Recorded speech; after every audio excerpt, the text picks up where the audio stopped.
동시에 가라는 거예요. 동시에. 동시에 가라는 거거든요. 근데 이것을 파악하는 사람이 보면 이 도마하고 다른 한 제자만 그것을 깨달았던 것 같아요. 참 놀라운 일인데 우리 구약에 보면 이미 이사야서 49장 12절을 한번 보세요. 보면 여기에 이상하게 우리가 모르는 나라의 이름이 들어가 있어요. 읽어보세요. 혹자는 원방에서, 혹자는 북방과 서방에서, 혹자는 신인 땅에서 오리라. 예, 신임. 신임이라는 게 그 지역에 없어요. 신임이라는 게 없어요. 그래서 여기에 신임이 어디냐 하는 데 대해서 여러 가지 의문과 연구가 있었는데 여기에 한 분이 이 신임에 관해서 여기에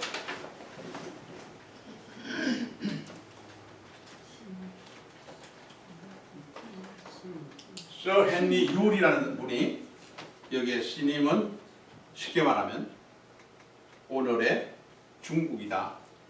그렇게 자신 있게 얘기를 했습니다. 그러면서 기원전 200년으로부터 수년간에 걸쳐서 전 중국을 통일한 진나라가 있었죠. 진.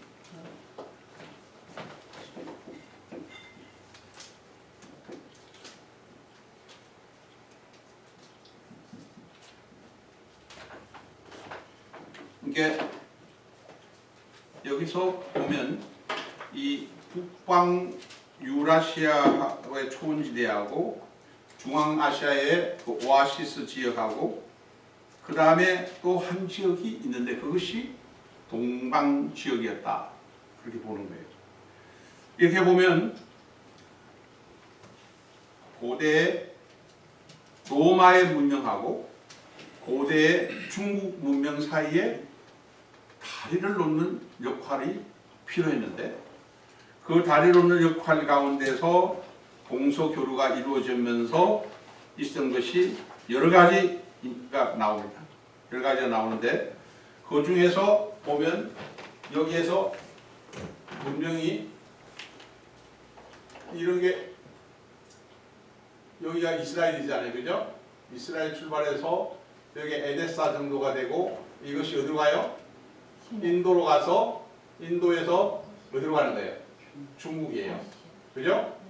중국에서 남쪽으로 내려오고 그 다음에 북쪽으로 올라가서 간 마지막 지역이 어디예요?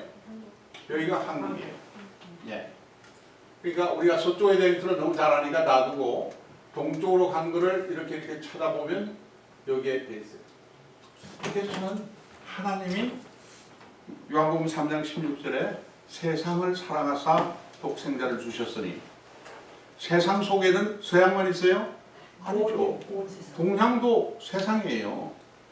그러니까 하나님은 동양과 서양을 동시에 사랑하셨고 그러나 수적으로는 서쪽으로 왜? 말이 통하면 그쪽으로 가고 싶죠. 말이 안 통하면 굉장히 겁나잖아요. 말이 안 통하니까. 그런데 여기에 상당히 참 고맙게도 두 제자가 동쪽을 택했다는 것은 참 놀라운 일인데 예수님의 제자예요. 예수님은 AD 29년에 십자가에 달려서 죽으시고 사흘 만에 살아나셔서 40일 있다가 성천을 하셨는데 그 제자들은 예수님과 함께 성천한 게 아니죠.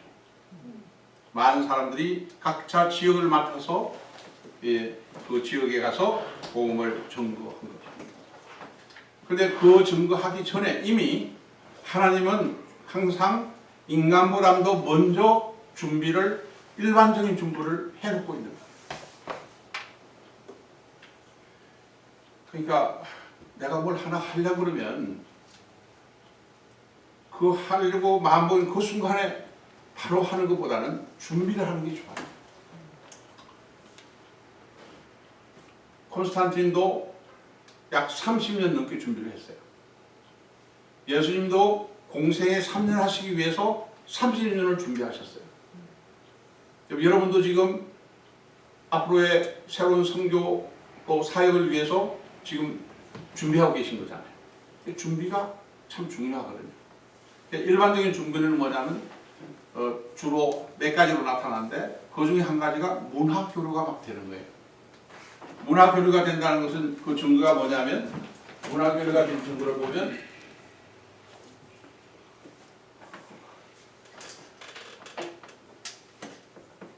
보세요. 여기 도장이 있죠? 이게 서양 것이 동양으로 오고 동양 것이 서양으로 가는 거예요. 그래서 여러분이 스미소니안 박물관에 가보면 그 박물관 한쪽에 요즘 위치 어딘지 모르지만 제가 75년도 겨울에 갔을 때인데 가보니까 도자기 있잖아요. 도자기. 저 차이나 접시. 그게 그림이 대나무 있고 새 있고 이런 산소 같은 게 그려져 있는데 독일, 영국, 프랑스 거도 중국 거하고 굉장히 비슷해요. 그래서 그 밑에 보면 어떤 게 진짜 같으냐 그런 질문이 있어요. 헷갈려요. 구분하기 힘들어요. 왜냐하면 대나무 잎을 어떤 거는 2개 그리는데 어떤 거는 3개 딱 그려져 있어요. 새가 2마리인데 한쪽은 3마리가 있어요.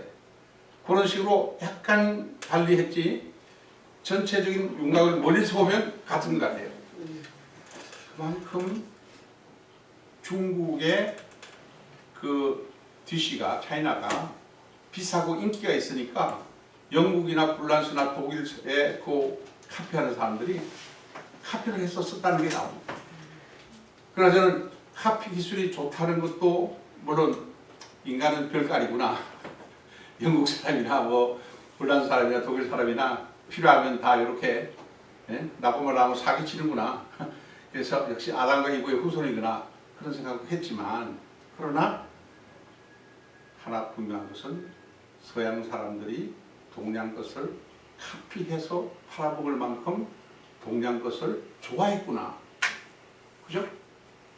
또 반대로 말하면 서양 거를 동양 사람들이 좋아했구나. 그런 걸 우리가 알 수가 있는 거죠. 그러니까 문화적으로 이미 서로가 교류를 한 흔적이 있는 거예요. 문화 속에 뭐가 들어갈까요? 도자기만 갈까요? 그 속에 언어도 있고 기술도 있고 그리고 더 중요한 게 뭐냐면 종교죠. 종교가 서로 교류가 되는 거예요. 예. 십자군이 있으면서 유럽의 그 군인들이 극동지역으로 와서 극동지역의 문물을 가지고 간 거고 또 그쪽에 있는 것을 자기들이 두고 갔으니까 우리가 쓰는 거죠. 6.25라는 전쟁은 굉장히 우리에게 어려운 시련을 주고 생명을 잃었죠. 그렇지만은 6.25를 통해서 참여했던 많은 군인들과 또 군인들로서 기독교인 군인들이 관심을 가지고 사랑을 베풀고 과를 돕고 또 과부를 돕고 그러면서 그들이 다 도움을 어디서 받았어요? 자기가 속해 있는 교회에다 편지를 해가지고 부제품 좀 달라고 했거든요.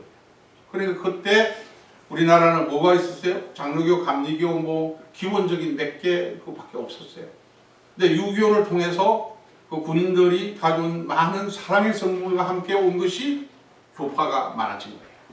그만큼 이 문물 교류가 있다고 하는 것은 종교까지 왔다 갔다 할 수 있는 그런 배경이 된다는 걸 생각을 해보면 이게 상당히 동쪽으로 가는 게 중요하다 이거죠. 그러니까 만리장성을 쌓게 된 것은 뭐예요? 만리장성은 청동기 문화시대인데 그때에 만리장성을 쌓았던 것은 서쪽의 사람들이 들어오는 걸 막기 위해서 만든 거란 말이에요. 그러니까 그런 면에서 보면 이제 민족의 이동과 그런 저런 토기들까지도 교류가 되면서 오래전부터 중국과 또 이 구약이 쓰여진 때를 생각해봐요. 구약이 쓰여진 때는 3,000년 전이라고 생각하면 BC 3,000년이면 지금 5,000년 전이에요. 5,000년 전부터 시암에 관해서 관심이 있었다는 거죠. 예, 그 말은 상당히 우리에게 자극을 주고 있어요. 그 다음에 은나라나 주나라 시대에도 보면 여기에 여러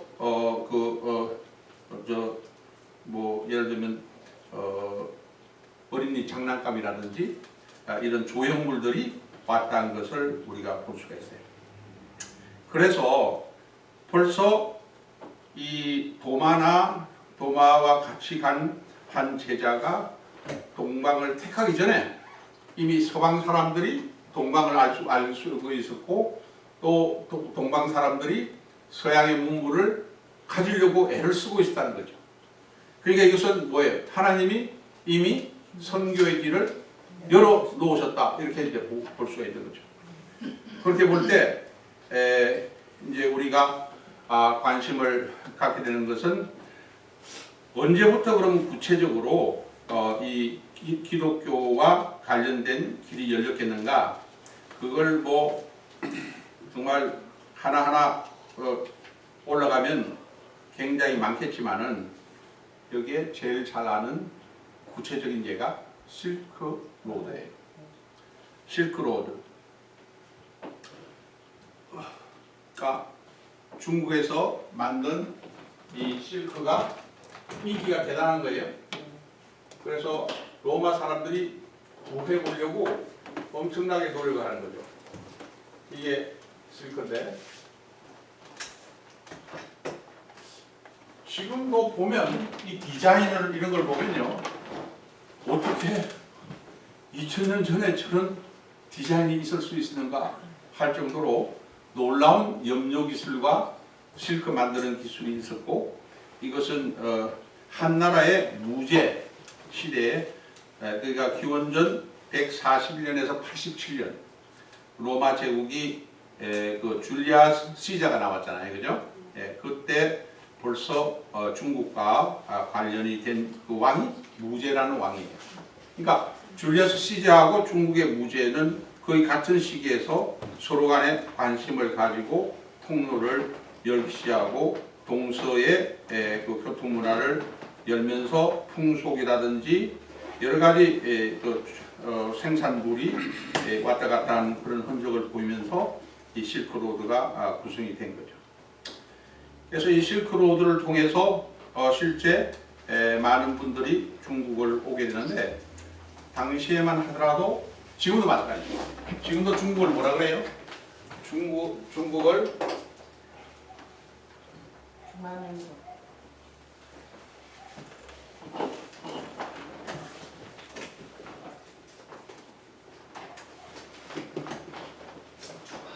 안 돼. 없구나. 독일 없어요. 이렇게 이 팔자인데요. 팔자를 보면 얽히고 설키고 있죠. 예, 얽히고 설키고 있는데 이게 뜻이 뭐냐면 prosperous, magnificent. 그러니까 중국이 가장 번영한 나라고 중국이 가장 문화의 중심에 있다는 자부심이 이 속에 있는 거예요. 그래서 중국 사람들은 자기들이 중심에 있다고 합니다. 그런데 그러다 보니까 36개 나라를 속국으로 삼고 다 서쪽에 야만족, 북쪽에 야만족, 남쪽에 야만족, 동쪽에 야만족. 그래서 우리는 뭐냐면 동이족이에요. 동이라는 게 뭐냐면 동쪽에 있는 좀 핫바리들이 사는 나라다, 그런 뜻이죠. 그러니까 자기들이 중심에 있다고 보고, 몽고나 중앙아시아에 있는 사람을 호족이라고 그래요. 호족도 이게 뭐냐면 별 볼일 없는, 우리말로 하면 쌍놈들이 사는 나라다, 그런 뜻이에요. 이런 나라가 자기가 중심인 줄 알았는데 다른 중심이 하나 있다는 걸 발견한 거예요. 그게 어딜까요? 로마예요. 로마가 있다는 걸 알고 그것을 마음을 열면서 만들어진 그 길이 실크로드예요. 네. 그 실크로드가 명주를 비롯해서 여러 가지 문물이 오가게 되고, 그리고 그 길을 통해서 선교사가 낙타를 타고 실크로드는 뭘 하는 길이죠? 무역하는 길이잖아요.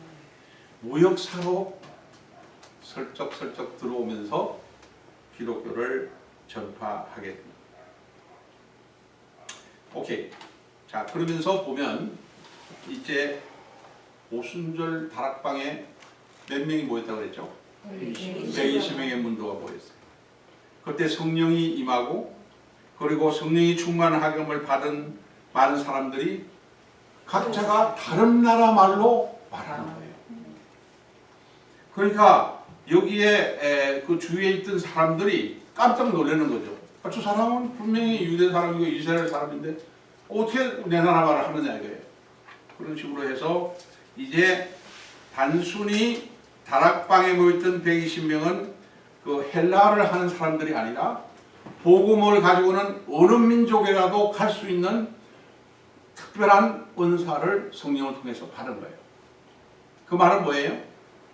그 다른 나라 말로 은사를 받았다는 것은 그 말을 가지고 있는 나라에 가서 복음을 증거하라는 명령 아니겠어요? 그죠?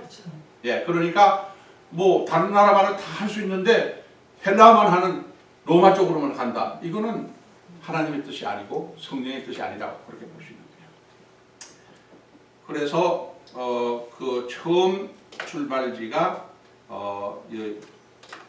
저는 그렇게 봐요. 12사도 가운데서 실크로드가 있기 전에 네. 중국에서는 이제 저기 한자가 있었잖아요. 예, 예. 그럼 거기에는 지금 한자가 네. 보면 기독교적인 색채가 굉장히 강하잖아요.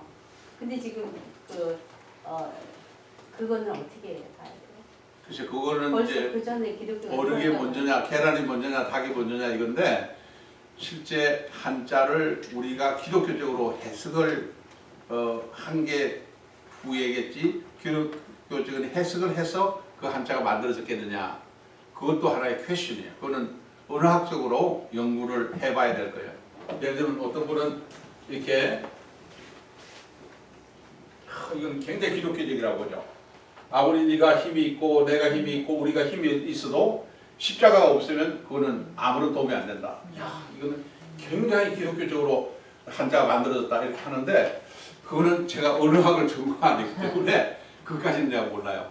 그까지 모르는데 일단 제가 말씀드리고 싶은 것은 기독교 역사적인 관점을 세계 역사와 관련을 시켜서 보면 일반 역사 속에 하나님의 구속사가 어느 정도 보인다는 거예요.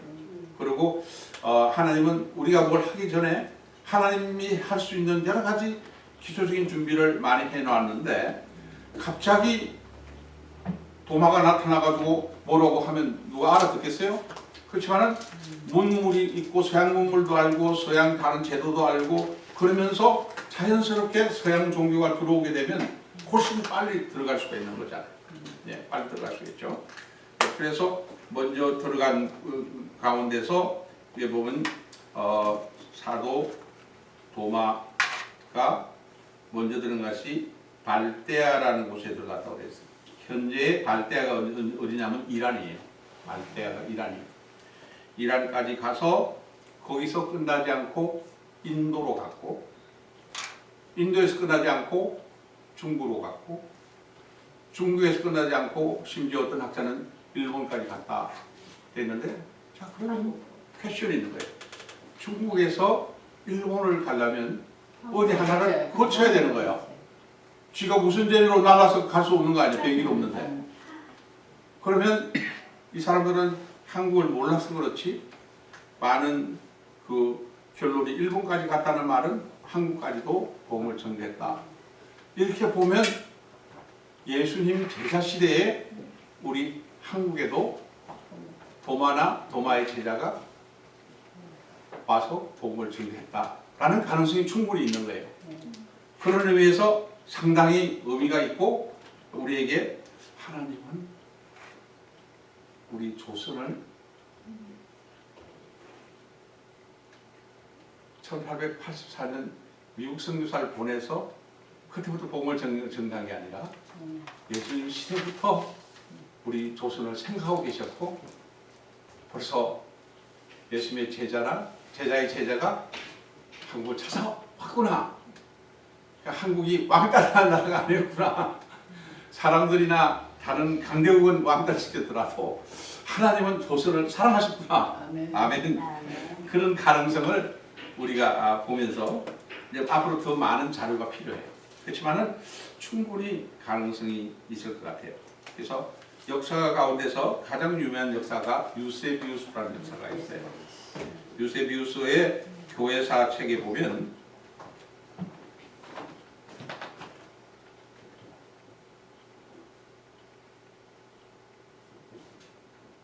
유세비우스라는 교회 역사가 책에 보면 도마는 인도로 출발해서 에데사에 와 발데아에 머물면서 복음을 전하기 시작했다. 에데사는 페르시아에 있어요. 페르시아에 있는데 이 에데사가 굉장히 중요한 역할을 합니다. 그래서 그 에데사에 대해서 역사적인 배경과 위치를 보면 에데사는 유프라스 대강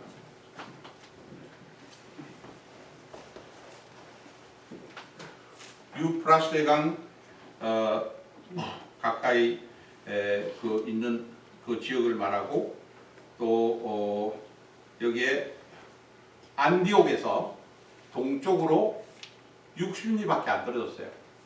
안디옥 교회 나오잖아요, 그죠?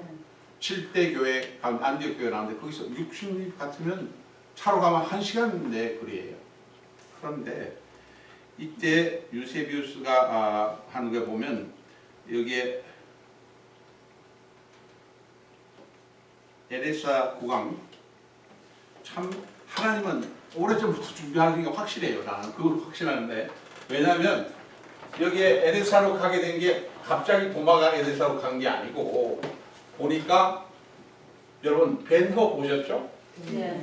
벤허 보면 벤허가 목말라하는 예수에게 물 한 그릇 떠주는 장면 기억나요? 네. 근데 그 비슷한 장면이 이 벌써 에데사의 그 당시의 왕이 누구냐면 에데사의 왕 이름이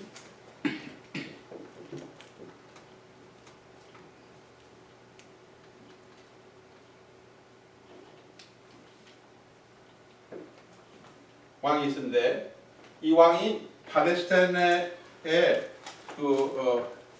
여기 소위 말하면 사절을 보내요. 사절을 보냈는데 사절을 가운데서 한 직원이 이름이 한난이라는 직원이 있었어요. 한난이라는 직원이 이 여행을 하면서 이스라엘을 팔레스타인을 지나가는데 예루살렘에 이르렀을 때 무리 가운데에 계신 예수님을 봤어요. 그리고 기적을 행하는 걸 봤어요. 그리고 이 한난이 귀국해서 아부갈 왕에게 자세히 보고를 했어요. 그랬더니 이 아부갈 왕이 그런 선생님이 그런 참 훌륭한 분이 있다면 우리나라에 그분을 초청하자. 그래가지고 예수님에게 초청장을 보냈다는 거예요. 근데 그때 예수님이 뭐라고 했냐면 아부갈 왕 당신은 나를 만난 적도 없는데 본 일도 없는데 나를 신뢰하고 초청해 준 것은 너무 고맙다. 그러나 나는 지금 갈 수가 없고 내 대신 제자 중에 한 사람을 보내서 그대의 병도 고쳐주고 그리고 당신의 나라를 축복해 주겠다 하는 회신을 했다는데 예수님이 글씨를 쓴 거는 그 가늠한 여인의 돌로 칠라 할 때 땅에 뭘 썼었다는 거 말고 글씨를 회신을 했다는 거는 이게 처음으로 나오는 얘기예요. 근데 여기에 하나는 그러면 왕이 예수의 회신을 받고 다시 하나를 보내가지고 하나니 예수의 얼굴을 그렸어요. 옛날에 아시죠? 그 왕이나 여러 사람들이 있으면 그림 그리는 거. 그분 그림을 예수님의 얼굴을 그렸는데 아마 이게 있다고 그러면 최초의 예수님의 초상화가 되는 거예요. 이것이 어디서? 에데사라는 곳에서 시작이 됐다는 거예요. 그래서 근데 그 그림을 본 사람은 그 그림 자체가 굉장히 신비한 그림이라서 사람이 그렸다기보다도 어떤 신비한 힘에 의해서 그려진 것 같다라는 표현을 할 정도로 이 책에 나와요. Early Eastern Christianity라는 책에 나와요. 네.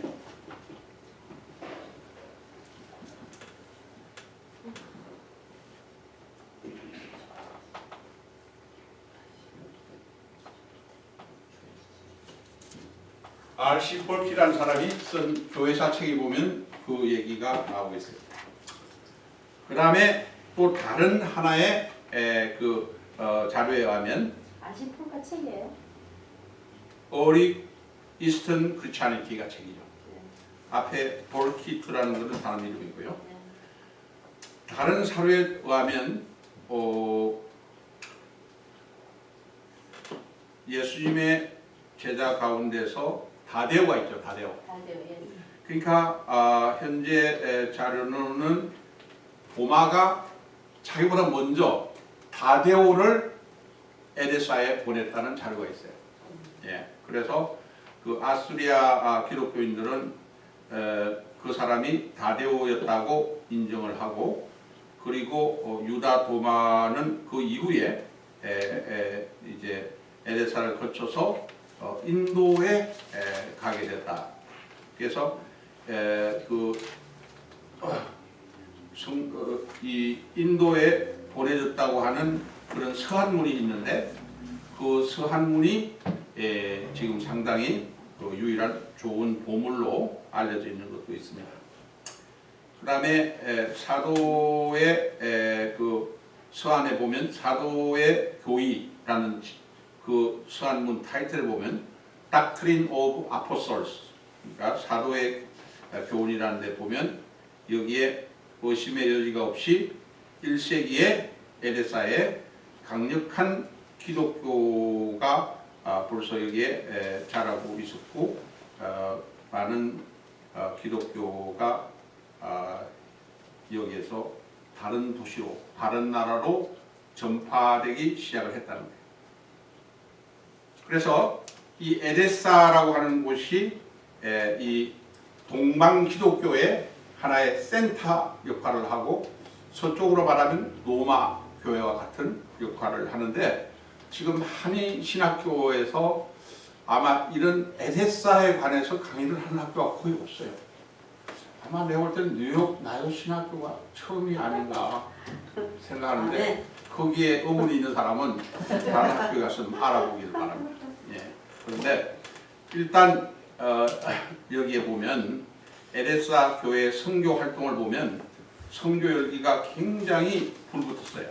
그래서 예루살렘 교회가 불붙었이, 안디옥 교회가 생명력을 가진 바울이 복음을 전개했듯이, 에데사와 인도 지역은 바로 다데오하고 도마가 이 역할을 감당한 걸로 그렇게 지금까지 기록되고 있습니다. 그래서 이 페르시아의 전국적으로 그러니까 기독교가 빨리 이렇게 퍼졌고, 160년경에는 로마 황제 마쿠스 아울레리우스 161년에서 180년 그 시대에 보면 벌써 발데아, 메데, 페르시아, 빅토리아 지방까지 교회가 확장되었고, 모든 계급의 사람들이 교회로 모여들었다. 그렇게 이제 기록되고 있어요. 그래서 AD 225년만 하더라도 여기는 더 많은 번창한 기독교가 있었고, 또 나중에 경교라고 불려지고 있는 네스토리안도 사실은 이 에데사에서 출발해가지고 굉장히 퍼지게 됩니다. 그때는 자연히 에데사 뭐가 있었겠어요? 에데사에는 학교가 있었어요. 에데사에 예언자 학교가 있었고, 예언자 학교는 순회 선교사를 기르는 곳이었고, 그 다음에 본격적인 목회자를 기르는 에데사의 신학교가 설립이 되었어요. 그래서 그 설립된 신학교를 통해 가지고 여러 도시로 이제 그 전도하는 사람들이 그 생기고 훈련을 받는 사람들이 생기고 하는 것이 이제 있게 되는 겁니다. 오늘 결론적으로 여기까지 이제 준비 과정을 본다면 여기에 이제 인도와 관계되는 얘기를 할 수밖에 없는데 인도에 가장 먼저 그 복음을 들고 온 사람은 다데오는 아니고 다데오는 에데사 쪽이고 인도는 도마라고. 저는 개인적으로 뭐 혈액형 검사를 도마를 내가 해볼 수는 없었어요. 왜냐하면 도마가 나보다 먼저 났기 때문에 내가 어떻게 혈액형을 검사하겠어요? 근데 성격적으로 보면 이 AB형이 아닌가 생각이 돼요. 그리고 주의로 따진다면 완벽주의. 문과나 따진다면 이공계 계통 같아요. 이 사람의 두뇌가. 그래서 다른 사람은 예수님의 얼굴을 아니까 부활한 뒤에 예수 얼굴 보고 부활하셨습니다 이렇게 하는데 이 도마는 아니야. 완벽주의자이기 때문에 아닙니다. 나는 그 창에 찔린 자국을 다른 사람의 손이 아니고 예수님 손도 아니고 내 손으로 만져서 그게 완전히 창자국인지 확인한 다음에 믿겠다는 거예요. 야, 이런 완벽주의가 어디 있어요? 꼭 우리 둘째 딸내미 같아요. 네. 학교 선생이 강의를 해서 뭐 강의 노트를 만들어 오라면 참고서나 어떤 책에 나와 있는 거랑도 더 뭐 생물 시간 같으면 세포를 그렸는데 와 그렇게 완벽하게 그릴 수가 없어요. 그러면 이 우리 딸은 항상 머리가 아파요. 배가 아프고. 완벽주의. 그래서 내가 볼 때는 도마도 배하고 머리가 많이 아팠던 것 같아요. 예, 그래서 도마도 사실은 건강하지를 못했어요. 그럴 수밖에 없어요. AB형이고 완벽주의는 절대로 건강할 수가 없어요. 그래서 제가 우리 둘째 딸에게는 공부해라, 뭐 빨리 일어나라 그런 말 할 필요가 없어요. 걔는 이미 공부 하나하나 보면 공부하고 있고 그리고 그 일어나라고 가면 벌써 깨어 있어요. 예. 근데 단지 머리하고 배가 아픈 거 그것만 문제예요. 근데 좋은데 그러나 결혼을 해서 셋을 두니까 요즘 많이 부드러워졌어요. 그래서 뭐 동료 노래도 그런 거 보면 신기해요. 그 완벽주의가 어떻게 동료 노래를 부르고 애교를 피우는지 야, 어머니는 참 위대하구나 생각했는데 지금 보면 사실은 도마도 마찬가지였습니다. 오순절에 성령을 받은 12사도 가운데서 선교지역을 나눌 때 이상하게 도마가 인도에 해당이 됐어요. 그래서 자기는 병약한 몸이기 때문에 그 먼 거리 또 말과 문화가 다른 데까지 갈 수 없다고 분명히 이렇게 밝혔는데 피하려고 그랬어요. 그랬더니 밤중에 예수님께서 나타나서 도마야 걱정하지 마라. 내가 너만 보낸 줄 아냐. 내가 너와 함께 가느니라.